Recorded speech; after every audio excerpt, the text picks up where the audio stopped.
दोस्तों, रोचक कहानियों के लिए हमारे चैनल को सब्सक्राइब करें और बेल आइकन को दबाएं। शनिदेव की महत्ता।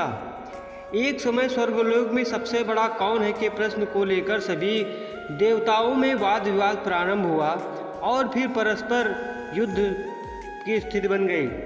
सभी देवता देवराज इंद्र के पास पहुँचे और बोले, हे देवराज, आपको निर्णय करना होगा कि 9 ग्रहों में से सबसे बड़ा कौन है।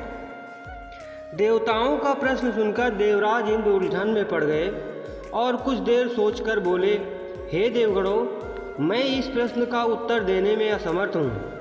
पृथ्वी लोक में उज्जैनी नामक नगरी में राजा विक्रमादित्य का राज्य है। हम राजा विक्रमादित्य के पास चलते हैं क्योंकि वह न्याय करने में अत्यंत लोकप्रिय हैं। उनके सिंहासन में अवश्य ही कोई जादू है कि उस पर बैठकर राजा विक्रमादित्य दूध का दूध और पानी का पानी अलग करने का न्याय करते हैं। देवराज इंद्र के आदेश पर सभी देवता पृथ्वी लोक के उज्जैनी नगरी में पहुँचे। देवताओं के आगमन का समाचार सुनकर स्वयं राजा विक्रमादित्य ने स्वागत किया। महल में पहुंचकर जब देवताओं ने उनसे अपना प्रश्न पूछा तो राजा विक्रमादित्य भी कुछ देर के लिए परेशान हो उठे, क्योंकि सभी देवता अपनी अपनी शक्तियों के कारण महान शक्तिशाली थे। किसी को भी छोटा या बड़ा कह देने से उनके क्रोध के प्रकोप से भयंकर हानि पहुंच सकती थी। तभी राजा विक्रमादित्य को एक उपाय सूझा। उन्होंने विभिन्न धातुओं स्वर्ण, रजत, कांसा, तांबा, सीसा, रांगा, जस्ता, अभ्रक व लोहे के 9 आसन बनवाए। धातुओं के गुणों के अनुसार सभी आसनों को एक दूसरे के पीछे रखवाकर उन्होंने देवताओं को अपने अपने सिंहासन पर बैठने को कहा। सब देवताओं के बैठने के बाद राजा विक्रमादित्य ने कहा, आपका निर्णय तो स्वयं हो गया।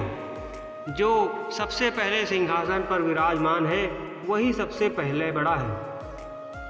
राजा विक्रमादित्य के निर्णय को सुनकर शनि देवता ने सबके पीछे आसन पर बैठने के कारण अपने को छोटा जानकर क्रोधित होकर कहा, राजन, तुमने मुझे सबसे पीछे बैठाकर मेरा अपमान किया है। तुम मेरी शक्तियों से परिचित नहीं हो। मैं तुम्हारा सर्वनाश कर दूंगा। सूर्य 1 शनि पर 1 महीने, चंद्रमा 2.25 दिन, मंगल 1.5 महीने, बुध और शुक्र 1 महीने, बृहस्पति 13 महीने रहते हैं, लेकिन मैं किसी राशि पर 7.5 वर्ष रहता हूँ। बड़े बड़े देवताओं को मैंने अपने प्रकोप से पीड़ित किया है। राम को 7.5 के कारण ही वन में जाकर रहना पड़ा था और रावण को 7.5 के कारण ही युद्ध में मृत्यु का शिकार बनना पड़ा था। उसके वंश का सर्वनाश हो गया। राजा, अब तू भी मेरे प्रकोप से बच नहीं सकेगा। राजा विक्रमादित्य शनि देवता के प्रकोप से थोड़ा सा भयभीत तो हुए, लेकिन उनके मन में विचार किया, मेरे भाग्य में जो लिखा होगा ज़्यादा से ज़्यादा वही होगा। फिर शनि देव के प्रकोप से भयभीत होने की आवश्यकता क्या है। इसके बाद अन्य ग्रहों के देवताओं से तो प्रसन्न के साथ चले गए, लेकिन शनिदेव बड़े ही क्रोध के साथ वहाँ से विदा हुए। राजा विक्रमादित्य पहले की तरह न्याय ही करते रहे। उनके राज्य में सभी स्त्री पुरुष बहुत आनंद से जीवन यापन कर रहे थे। कुछ दिन ऐसे ही बीत गए। उधर शनि देवता अपने अपमान को भूले नहीं थे। विक्रमादित्य से बदला लेने के लिए एक दिन शनिदेव ने घोड़े के व्यापारी का रूप धारण किया और बहुत से घोड़ों के साथ उज्जैनी नगरी में पहुँचे। राजा विक्रमादित्य ने राज्य में किसी घोड़े के व्यापारी आने का कारण समाचार सुना तो अपने अश्वपाल को कुछ घोड़े खरीदने के लिए भेजा। अश्वपाल ने वहां जाकर घोड़ों को देखा तो बहुत खुश हुआ, लेकिन घोड़ों का मूल्य सुनकर उसे बहुत हैरानी हुई। घोड़े बहुत कीमती थे। अश्वपाल ने वापस लौटकर इस संबंध में बताया तो राजा ने स्वयं आकर एक सुंदर व शक्तिशाली घोड़े को पसंद किया। घोड़े की चाल देखने के लिए राजा उस घोड़े पर सवार हुआ तो वह घोड़ा बिजली की गति से दौड़ पड़ा। तेजी से दौड़ता हुआ घोड़ा राजा को दूर एक जंगल में ले गया और फिर वो राजा को वहां गिराकर जंगल में कहीं गायब हो गया।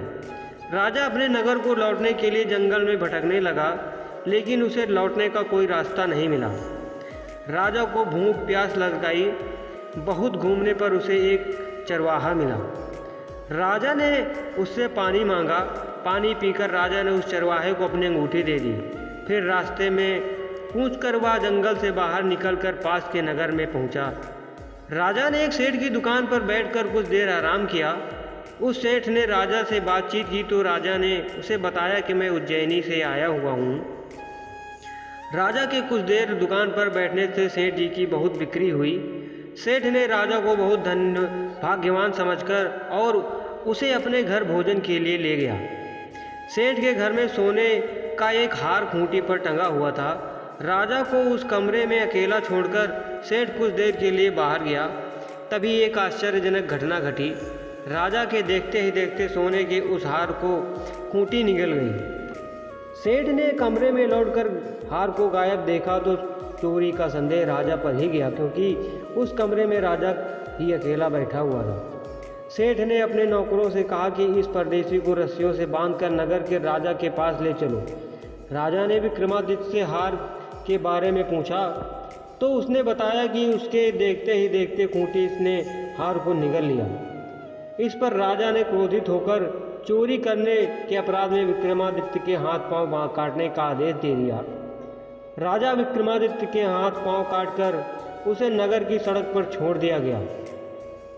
कुछ दिन बाद एक तेली उसे उठाकर अपने घर ले गया और उसे अपने कोल्हू पर बैठा दिया। राजा आवाज़ देकर बैलों को हाँकता रहता। इस तरह तेली का बैल चलता रहता और राजा को भोजन मिलता रहा। शनि के प्रकोप की 7.5 पूरा होने पर वर्षा ऋतु प्रारंभ हुई।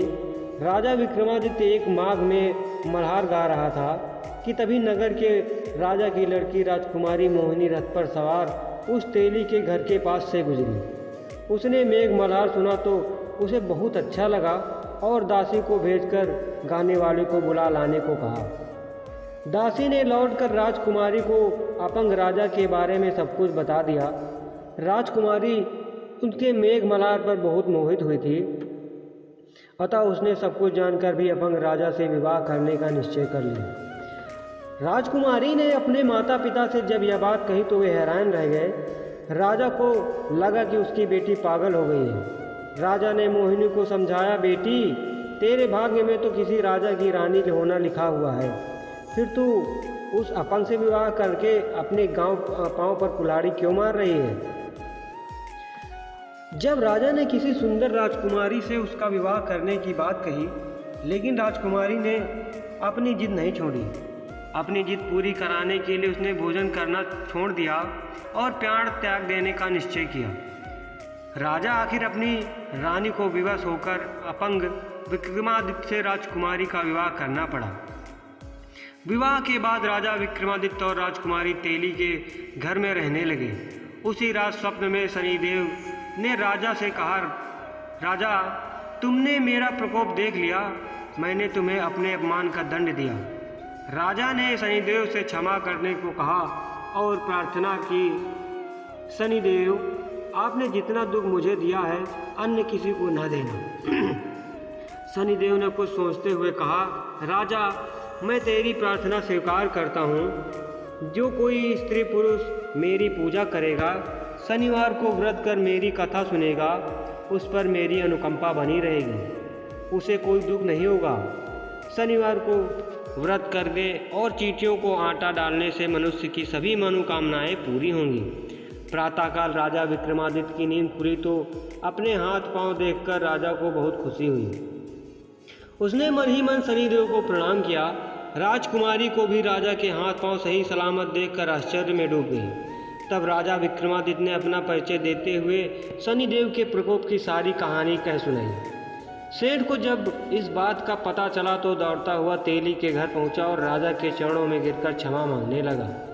राजा ने उसे क्षमा कर दिया, क्योंकि यह सब तो शनिदेव के प्रकोप के कारण हुआ था। सेठ राजा को अपने घर ले गया और उसे भोजन कराया। भोजन करते समय वहाँ एक आश्चर्यजनक घटना हुई। सबके देखते ही देखते उस खूंटी ने वह हार उगल दिया।